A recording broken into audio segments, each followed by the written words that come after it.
Welcome to Mediascape, Insights from Digital Changemakers, a speaker series and podcast brought to you by USC Annenberg's Digital Media Management program. Join us as we unlock the secrets to success in an increasingly digital world.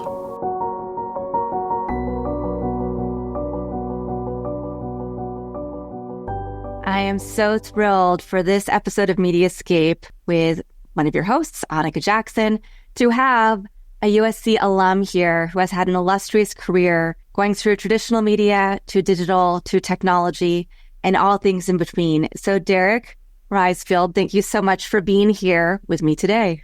Well, thank you. It's a pleasure to be with you, Annika, and very excited about today's discussion. You graduated with a master's from USC. Can you talk about that experience and what you wanted to do with that? And then weave in the narrative, because I know you've had such an illustrious career. Yeah, some of it is serendipity. And I always like the line, Walter Wriston, who is the CEO of Citibank. He became the CEO at the age of 40.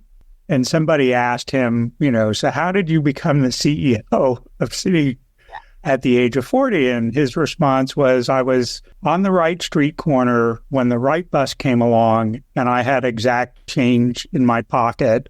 It was a case of serendipity. And I think that's, pretty much a measure of my pathway. I became very interested in media when I was in high school. I started a magazine. I was the advertising manager for the school newspaper. I got an FCC license for a school radio station. I had summer jobs in media, and I did the same thing in college. And I just loved sort of every aspect, the creative side, the business side. And when I was finishing, I went to Wesleyan University. And when I was finishing and I was looking for a job, I decided, well, wait, maybe I should go to grad school. And maybe I should look at journalism school. And I knew there was something called the Annenberg School of Communications. So I literally went into the college placement office and they had a library and I read about Annenberg at Penn. And then I flipped the page and there was Annenberg at USC, which was a little less theoretical and also had the California weather. So I ended up going to Annenberg, and it was very fortuitous because I had a pretty good grounding in economics and industrial organization. But Annenberg really gave me a firm foundation in those things in media. Mm-hmm. I was able to take courses, one course at the business school, one course at the cinema school, and one course that was taught jointly with the law school. So it was a very broad exposure to a lot of things. And I would say the insight then for me was twofold. One, a very fundamental grounding in industrial organization and economic principles of media and telecommunications industries, which has stood me in very good stead. And then the second was a realization that everything had the potential to go digital in my lifetime, and that was going to change everything. And no one knew when exactly, no one knew what exactly, but it was pretty clear it was happening. And so I, sort of jumped on the bus. And I left Annenberg, got a job with a magazine company in New York, and it was a total disaster. Oh, no. Within a week or two, I was looking to get out. I signed up to be a circulation marketing analyst because those were the people who eventually became the presidents of the magazine companies. That's what I thought I wanted to do. And I arrived and they said, no, you're not going to be there. You're going to be a planning analyst. You're going to sit in front of this computer and run Lotus 123 spreadsheets and run the profit and loss statement of these magazines. And the guy who hired me, who was the executive vice president, had actually been demoted in the 3 weeks between hiring me and my showing up. And I was the fifth person to sit at that chair in a 2-year period. Oh, no. And so I was like, I got to get out of here. And I had spent part of the summer after I finished Annenberg sort of by accident working for a family friend who was a management consultant. He ran a group called the Mexico Consulting Group. He all of a sudden had a client who was a Mexican media entrepreneur. He was in his 70s. The kids weren't going to run the business. He had to sell it. And so I got hired to do legwork for, I think it was about 6 weeks. What are comparables? What is this worth? Is this, business going to become worth more over time or less? How do we package this? And I enjoyed it. So I called up the guy I had worked for and said, I think I want to be a management consultant. And he said, go to McKinsey. So I wrote a letter to the head of McKinsey saying, I want to... As you do, just... do this. I had no idea what I was doing. And he was a gentleman by the name of Ron Daniel, who was parenthetically the chairman of the board of trustees at Wesleyan. But when I later talked to him, he had no idea who I was. So he just sent the letter down, and I showed up at the right place at the right time. And I got hired as a research analyst to what was then the media, telecom, and IT practice at McKinsey.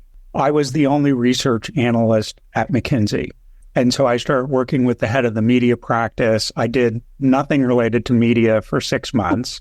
I helped the head of the media practice, a lady by the name of Sharon Patrick, write a speech one weekend, and then she didn't let me out of her sight. Wow. And so I got involved in working on engagements for McKinsey clients and working on running the practice. So I met everybody in the media practice at McKinsey, and I had this ability to deal with the creative side as well as the business side. So invariably, I would end up interfacing with the difficult clients. And so and that was a great role to play. So I was at McKinsey for 8 years, probably worked 60% of my time in media. I worked in telecom. I worked in pharmaceuticals and railroads and oil and gas and banking. But what was unique about the experience was I worked in every segment of media, and that's fairly rare. And I worked in every segment of telecom. So I worked for wireless and wireline operators, and I worked for equipment manufacturers and spent a lot of time with wireless and wireless equipment. So that was great. I also worked in about 40 different countries around the world.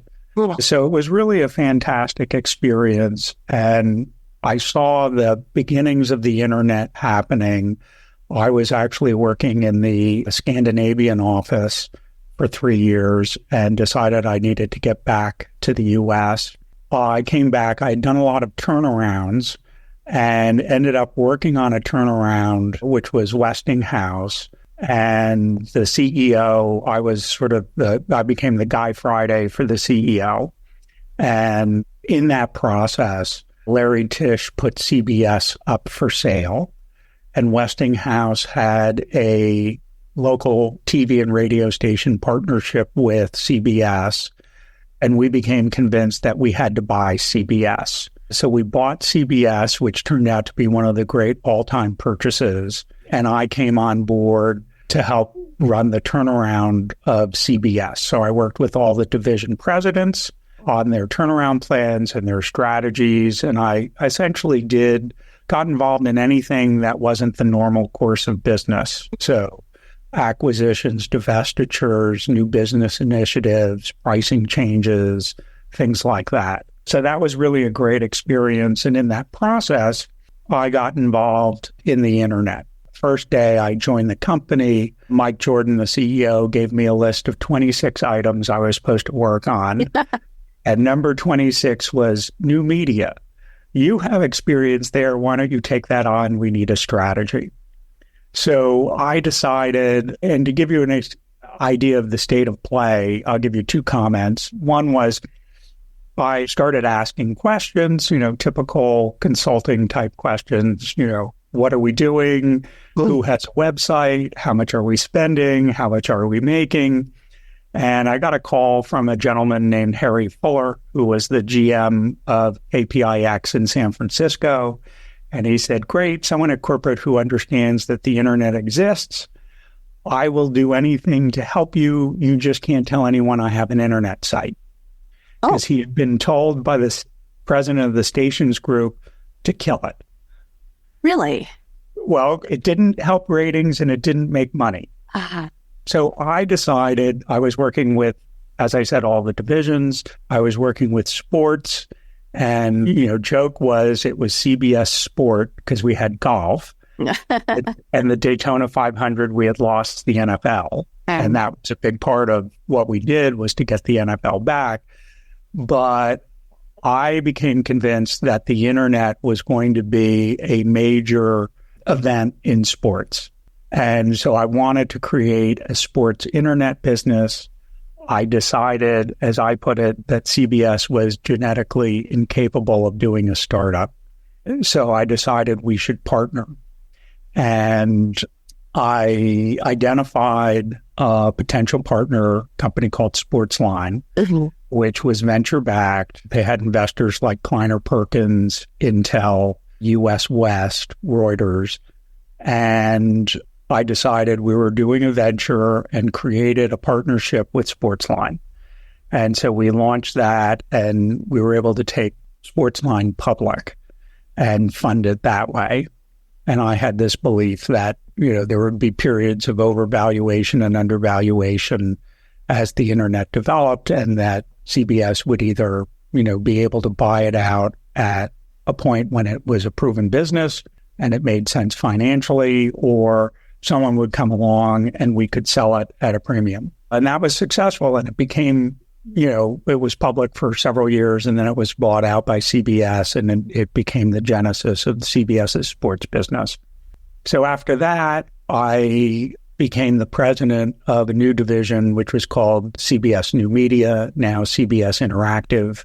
And all of a sudden, I was responsible for 600 employees, 213 websites, a relationship with Oracle, all sorts of stuff. We were in the midst of covering the presidential campaign using internet and digital technology that had never been used before, all sorts of exciting stuff.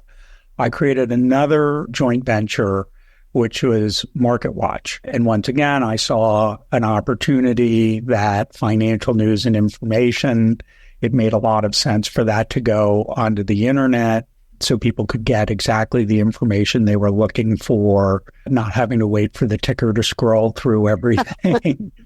And you could track things, et cetera, et cetera. So we formed a joint venture with a company called Data Broadcasting, and we launched MarketWatch with 14 employees. And we went public less than 2 years later. And the day we went public, we had a $1 billion plus valuation. And eventually that company got sold to Dow Jones, which was a case where someone would pay a premium for it because they could do more with the asset. Then my boss got fired, and I decided I didn't want to work for the next CEO.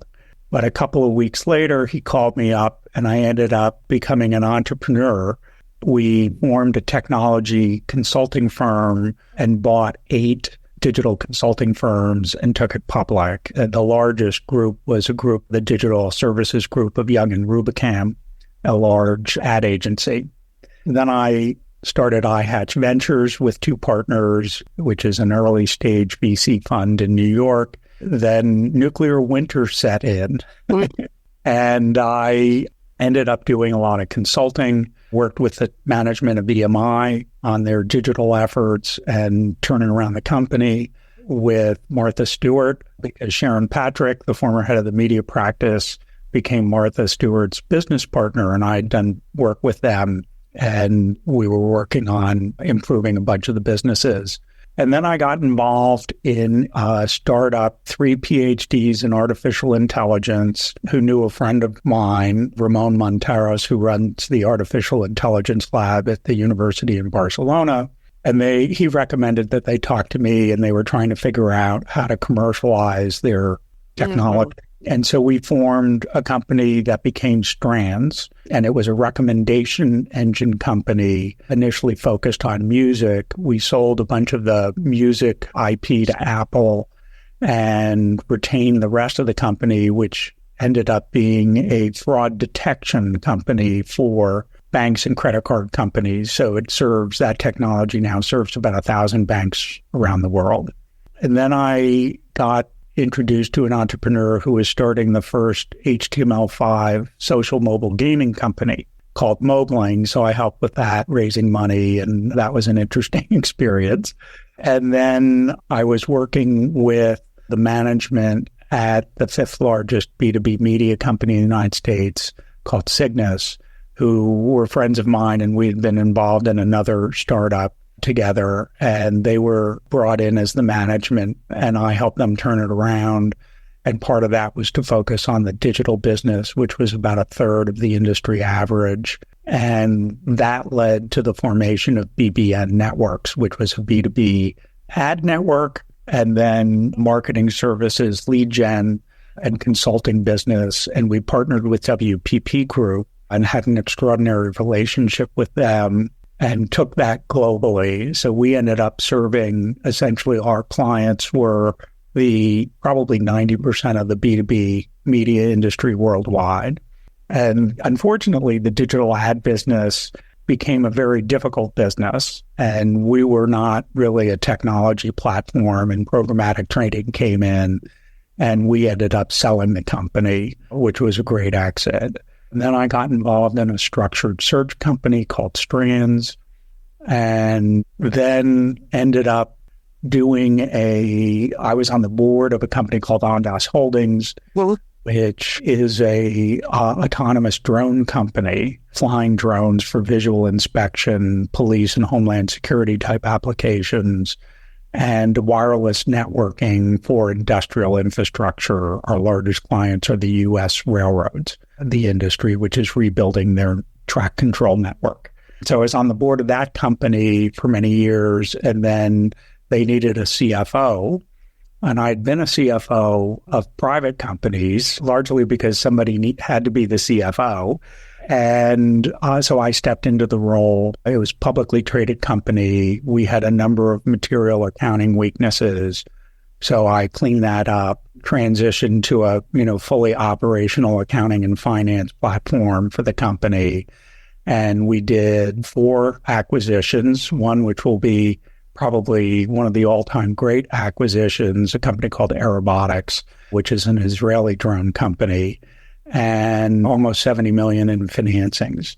So I'd sort of done my bit and left there a couple of months ago, and now have some startups that I'm working with. And one is a AI-driven B2B content company. So the goal is to become the Associated Press of B2B content. Okay. And had the idea years ago, and it was to outsource content creation offshore. Mm-hmm. But with the advent of AI, you could do it much more seamlessly. And so we've got our first client, and the team is up and running and doing great stuff. And we expect to sign additional clients shortly. But this could be a really exciting thing. Yeah. So that's sort of my background, and we haven't really talked about the digital and the creative destruction. Yeah, well, and clearly you had a unique skill set, and it wasn't just being at the right corner, getting on the right bus. You had this unique skill set that you're able to utilize through all of these innovative areas and help create innovation in spaces where people we're still trying to figure out, what is this? How do we navigate this new world of digital? What was really striking me is that the students that we have now going through graduate school at USC grew up primarily, they don't know a world where we didn't have digital. And so it's so interesting to be able to look back and see what the history is, all of the things that you had to think about that are now taken for granted. Yeah, it's interesting. And, there's also what I call the lost world, mm-hmm. which is the traditional media, which was a fabulous, fabulous industry. It was fun. It was glamorous. It was inventive, the new product it was a great industry. And I was actually the newspaper expert at McKinsey, the magazine and television networks and things like that. And those businesses, the newspaper business is just on. It's not what it was. There are news deserts in America, and it has profound implications. So one of the things that was very interesting I was doing some work with the Associated Press. And at some point I realized like half of the executives and half of the bureau chiefs came out of Texas. Oh. I was like, well, what's going on here? So there's the whole Texas mafia, great people. But the thing was, Texas had all these newspapers. So, when you get to the end of town, that's it. And it's, 20 miles to the next town. So they had all these newspapers with all this talent. And once you had developed, up to a certain point, where were you going to go? So a lot of them came to the AP, and those people built that organization for decades and decades. It was really a phenomenon. And, I don't know where they get people now because you don't get the training. And AI is used to write a lot of articles. Yes.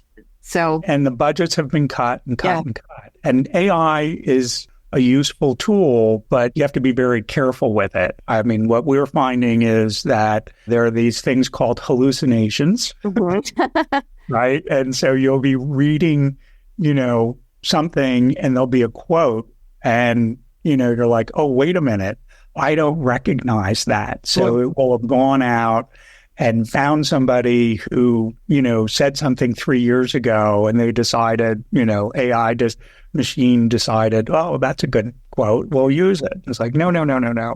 And so you have to be very, very careful. And I guess what, I was talking about the lost world, what's amazing to me, and this has been, an incredible part of the journey, is this creative destruction, the Schumpeterian process, where the fundamental bases of these industries, which were so successful, erode to the point where they fall apart. Wow. And they're gone. And media was so powerful, and the advertising system, there were a bunch of things that were built up around this. A lot of retailing, a lot of consumer products companies all relied on these media assets to drive their business. And there are successful companies like Budweiser, who they were very early in national television advertising, which was so efficient for them. They were able to expand, and that, coupled with large-scale breweries and the national highway network that was built and the road system that was built, enabled Budweiser to command, I think it was 50% of the market. But that's now eroded, and it's not just TV. A lot of things have happened, but that basis. So department stores rose with newspapers, grocery stores chain grocery stores rose with newspapers. Furniture retailers used to spend 7% of their retail sales on advertising.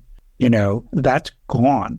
And so it's not just the media that has to change, but it's all these adjacent industries that use media in a certain way that they have to change. And it's very hard to change. I found as a management consultant, most companies did one or two things well, and the rest of it was screwed up. Well, and to this point, I just thinking about some of the papers that my students have had to write in the MS in Digital Media program this term, where they're talking about what's better. Is it ad-driven video on demand, subscription-driven video on demand? As a brand, how do you know how to navigate this world, which platforms to put your content on to drive the right eyeballs to your products? Then we hear in the news, you were at the forefront of helping create all of these digital assets for CBS.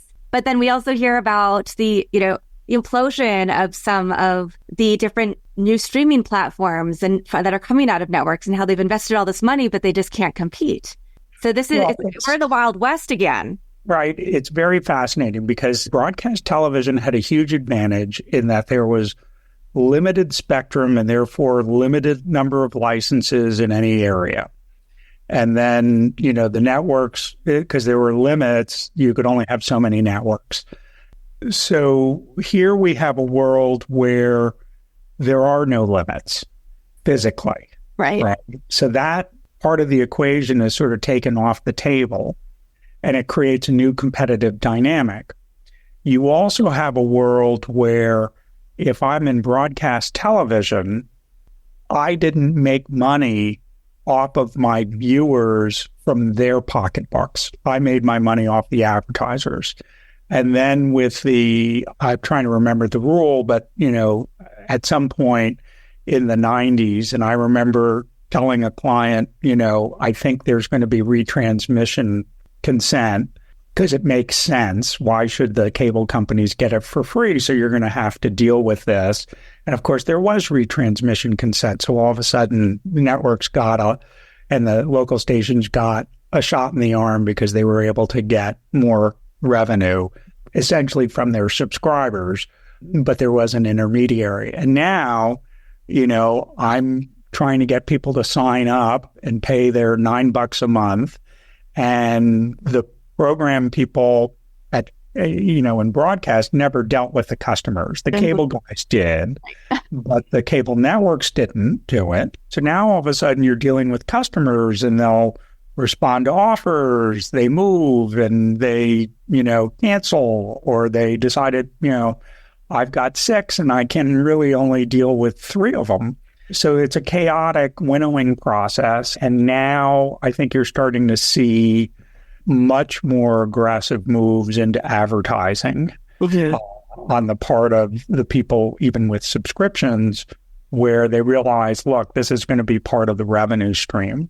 Yeah. And you've got a problem with broad reach consumer advertisers because broadcast television has been such an incredibly efficient vehicle. And that was actually part of the premise of buying CBS, was that in a world of increasing fragmentation, even though the network's ratings were dropping, it was still the most efficient broad reach vehicle, and that would endure for a long time. And it's now 30 years later, and it's starting to look a little tired, but it's been a pretty amazing run for the last 30 years, considering all the changes. Yeah. But that creates a problem for the advertisers, because where do I go to recreate that? So I either have to find a product that's offered by Netflix, Disney, or whoever that recreates that, or I have to think about my marketing in a different way and how I spend my money. And so that's going to upend everything, and it's going to be a while for people to figure it out. One of the great examples I love to use, and I don't know if you're a film buff or anybody in the audience is, but a lot of people will cite Citizen Kane as their favorite film. And it's very innovative at the time. And, it was 1940s, and it was considered groundbreaking technically. And one of the things that Orson Welles did is there's that scene where the reporter goes and talks with the ex-wife in the bar, and the camera goes up outside the building. It's snowing. It goes through the sign, and then it drops down into the bar. Well, a camera had never done that before. But that's like 40 years after the advent of film. And today it would be basic. You wouldn't even need the tracking. You'd put it on some drone. Right. So these innovations take a long time, and it takes a while for people to figure out how to use them. Mm-hmm. So it's a chaotic process. And the other thing that's interesting is it's so difficult for entrenched entrants to deal with it. I remember when I was doing Sportsline, there was an executive at CBS. I think he was the number 3 guy, Ray Harmon. And when I started and said, I think we need to do this deal, and we're going into the sports internet business, and you're going to promote it, the comment was, why would I promote something that would take an eyeball away from my broadcast? And I explained it was going to happen anyway. Yeah. Right? He later had the nickname Ray.com at CBS Sports. Because he became a convert. But there were a lot of people who were very skeptical of it and didn't embrace it. So I think it's tough because it erodes your margins, or, part of your business goes away, and you have to figure out where your strengths lie in the new world. And that's tricky. And very few people have the vision to understand how those parts come together, especially in a media business. And media is one of the more complicated businesses around. There are lots of moving parts. It's not a simple business because the product is new every day. Mm-hmm. Audiences change, advertisers change, people's habits change, and it's very involved. It's not a simple product, and it's not a simple system to create it. And you need people with, you can't just do it by the numbers. I really appreciate the fact that you spoke about the advent of film, and then 40 years later, Citizen Kane was doing groundbreaking techniques, using groundbreaking techniques for film, right? This is 30 years past the digital start of CBS Interactive. Podcasting is 20 years old, 21 years old this year, and people are still not necessarily using it as a marketing tool. And it is one of the things I see as part of the birth of something new in this creative destruction that you're talking about, because it is something you can use as an omnichannel marketing tool. And you also talked about AI innovations, and people think of AI as very disruptive and are worried about losing their jobs or what's going to come. And I've spoken to experts who also say that it's actually going to help cut the cost of living, and it's going to give us more time to be creative and not have to worry about all the tasks that none of us like to do. So I'd love to hear your perspective being in an AI company as what you see as other use cases or where you see it going. And then also, do you think podcasting is part of this new world that we're going to and will continue? Yeah, I think podcasting is very interesting. Obviously, it's successful. It's compelling content. When we go on road trips, we tend to listen to long-form podcasts with several episodes. And, our son is stuck in the car with us. So, we try to do something interesting. But it's a great medium. And, there are subscriptions, there are ways to promote things, there are, advertisers showing up. So it's a brand new thing. And now you have a device that you can, easily take the podcast with you wherever you're on an airplane, you're in the car, you're sitting on the subway, you're sitting in bed at night. So there's a functionality to it. And it's going to take a while for people to figure out how best to use it. But the quality keeps going up and up and up, and the depth and breadth keeps going up. I think with AI, it is a disruptive technology. I think there are things, that it will be used for, like in the legal profession or in science. So there are lots of applications that are very interesting.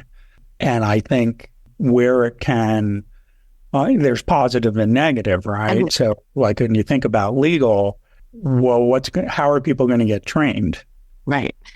So the training's going to be different, and that's going to change. There'll be subtle changes in the quality of the output because people aren't trained the same way. I noticed I did finally, 10, 15 years ago, give up all my newspapers, and it's all on a tablet. But I do find that, when I read on a tablet, I see things in a different way from when I read a physical copy. And I get, sometimes I'll end up, I'll have access to the newspaper, and I will have read it on the tablet, and I'll read the newspaper, I'll thumb through it, and I'm like, oh, I didn't see this, right? This article is really interesting and cool, but I totally missed it in the tablet form. In the algorithm, yeah. I do Apple News every morning, and it has learned what kind of articles I'm most interested in, locally, nationally, globally, and so it'll make recommendations. So that means there's a whole other world of content that I'm missing out on. Yeah, these are interesting problems. So there are a couple of thematic problems that I think have to get addressed, and this is more media-centric.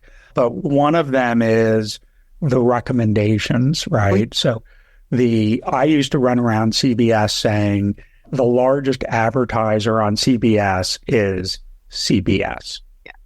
The value of our promotion for our own stuff was like $600 million a year, right? So that goes away in this world. This ability, the linear world is gone.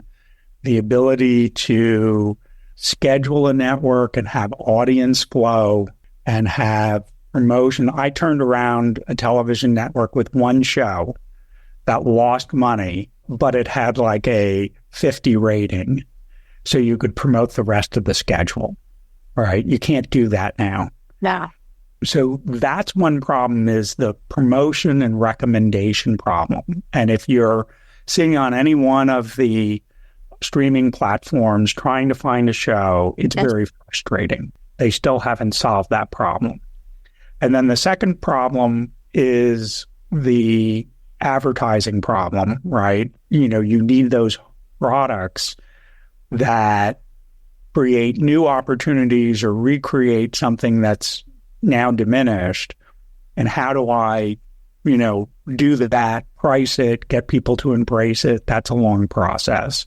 And one of the other issues is, how do I buy content and the serendipity of it? Like, try this and, it didn't work. And then, I could move it somewhere in the schedule and all of a sudden it works. Mm-hmm.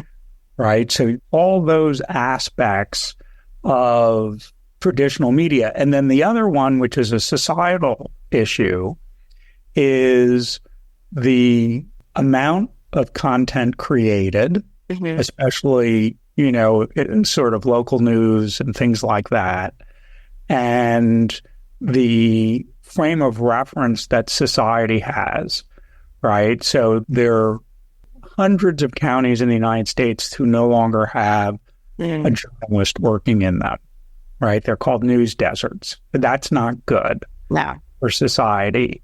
And then it used to be, there are problems with the system, but, if you read your local newspaper and the Wall Street Journal and you got Time Magazine or something else, and you were listening to one of three networks or PBS for your evening news, everybody was sort of on the same page, informed about the same stuff. I mean, there were differences, but there was a commonality of experience and news and, thought.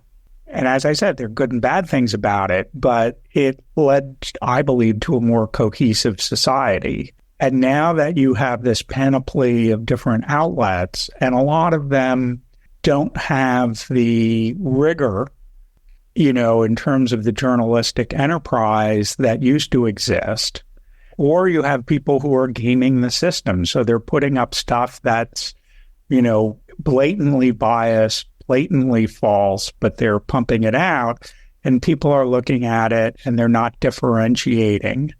And it was interesting today, I was reading something or listened to something last night about the trial with Trump, and whatever you want to think, one of the points that somebody made was, when the National Enquirer, which controlled several tabloids, put the headline on all these tabloids, and everybody was walking through Grand Central, when they looked, there are 6 headlines that are basically saying the same negative thing about so-and-so. Mm-hmm. It has an impact. Even if they don't take the National Enquirer, the other guy, seriously, even if there's an impact. Yeah. So, the same thing exists in the digital world. Even though it's stuff that's made up, people are looking at it. Some people really believe it, and other people will, it sort of bounces around and then pops up again and gets transformed into reality from fantasy. There are these other factors like Gen Z spreading misinformation because they're getting their news from TikTok and they're just sharing a piece of an article, but not a full story and the full context of something. There's also we talked about news deserts, but then there are also the people who don't have access to the same level of broadband or internet, and they can't even access the news anymore. Yeah, and I think the value of curation and the value of access, right? So curation, having somebody responsible say, this is really what you should be reading, right? We've gone through and thought about it, and these are the top international headlines today. Right. So somebody's made a thoughtful decision who has experience to do that, and there's a value. You can quibble about what decision they made, but there's a value in somebody taking the time and effort who's informed making those decisions. And then access obviously is important. And, there's more access, but, broadband still needs, it's a ways to go. And of course, the demand for bandwidth just keeps increasing. And so that's a problem. Yeah. I mean, I remember the old days. I spent some time working with the architecture of cable TV firms. And, they were talking about, well, I can enable people to download 5 movies in the neighborhood. Right? That's what we're building for. And, we've gone way past that. So the access, I think, relative to where it was before is way up, but, it's uneven, right? But, for example, news and financial information and business information, you have almost total access now because you can go to the SEC, you have all these corporate websites, you have, a bunch of MarketWatch, Dow Jones, New York Times, Seeking Alpha, Bazinga, you've got all these sources now.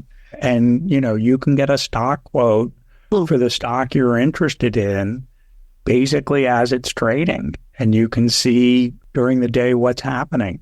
Yeah. That didn't exist. You had to sit in front of in CNBC and FNN, which I interned at when I was at Annenberg. You had the ticker scrolling and you had to sit there and watch and wait for your stock to show up. And sometimes it wouldn't. So then it would get printed the next day in some of the newspapers. So the access to information has gone way up. Some of the information is of low quality, but the access is really, compared to where it was 20, 30, 40 years ago, what you can get on your screen is just phenomenal. And at a price that's ridiculously low, right? In my opinion. Yeah, absolutely. Where do you see things moving? I mean, you're involved with AI. You have been at the forefront of all of these different evolutions of digital, of media, of digital, of technology. What do you see as the next frontier that you're excited about? Well, I'm excited about services that are more integrated. So everything seems to be in silos. Big room. And there's very little interconnection. So I think the next thing is these things all get woven together. And I look at my experience in newspapers where, for a variety of issues, for a variety of reasons, there were these silos within the newspaper. There was editorial, there was pre-press, there was advertising pre-press, there was the printing plant, and then distribution. And like they all had their different systems, and then, finance. So everything was getting rekeyed in. And because of a lot of historical issues with labor, I can't tell you how many newspapers I was in where there was a wall or a, credenza between the editorial room and the pre-press room, and there was a wire basket. And people would, on their computer, print out their story, drop it in the wire basket, and then in pre-press, they would rekey it. And it was a different system. And then when it got down to the printing plant, there was another system, And so all that got integrated, and it created lots of opportunities. So I think that the connections that can be made keep going up, and the utility of those connections will keep going up. So I'm reading an article now. I did this just the other day. It was a legal case, and I'm a little bit of a nerd. I clicked on the button and read the filing. Wow. Right? So they're talking about the case, and then, you can now click on the button and the filing's right there. Mm-hmm. So you can read it and see exactly what was, and like, well, reporter didn't quite get this, or that's an important point, or whatever. And so I think those kind of connections to further information, further discussion, or to transactions, right? I remember doing this project experiment at CBS. We had a daytime soap. I think it was Bold and the Beautiful. And there was a storyline where someone gives their girlfriend a necklace, and we were going to sell the necklace. So it was just a nightmare. Because we created an ad, we created an 800 number, we had to produce the necklace, we had to do all that, it was just, and we sold like 10,000 necklaces. It was a success, but everybody looked around the room and was like, that was a lot of work. Nah, we're not doing that again. Now you have Amazon shows that are basically product placement, and you can scan a code and buy it immediately. Right. And so those integrated services, connecting you to things like, one of my favorites is travel. So the ability to, somehow get insight into, okay, here are the restaurants you want to go to next to your hotel, and you have a, 14-year-old child, so you don't want to go to this restaurant, you want to go to that restaurant. Here are tours that are offered. Here are, you want to go to this museum. Well, I can arrange for someone to give you a 3-hour tour of this museum who speaks English and understands this, right? And that's like that value. Because if I'm trying to search for that on my own, it's a nightmare. Right. But if there's a service that connects me and thinks creatively, there's tremendous value in there and utility. So I think these connections, that's what's really going to create the next level of value. And Derek, I know that there's so much we haven't covered, but we'll leave a little for the audience to wonder about. So I'd love to know how they can connect to you, to learn about the work you're doing, to ask you questions, to work with you, perhaps. Well, probably the simplest is I'm on LinkedIn. Right. So you could message me on LinkedIn or connect on LinkedIn. I'm always interested in Annenberg students and USC students in general. And I remember my time there very fondly, although I don't get to LA that often. But maybe things will change. Exactly. Maybe they will. And I will, of course, put your LinkedIn in the show notes so that people can just click through immediately. Well, thank you. I appreciate the time and hope this was useful for people. Absolutely. You just hearing about the innovations that happen over time and thinking about how we can learn from them to move forward with what's next is such a great inspirational lesson for us all. Yeah, it's been a great experience, right? There's been ups and downs, but, when I look at the transformation of things over the last 30 plus years, it's been, really amazing. And I would say, if I have one piece of advice is, get into something that's expanding. Take advantage of the new stuff and get into something that's expanding, because then there's more opportunity. Yeah. Fantastic. Well, again, Derek Riesfeld, thank you so much for being on this episode of Mediascape, Insights from Digital Changemakers. Thank you. To learn more about the Master of Science in Digital Media Management program, visit us on the web at dmm.usc.edu.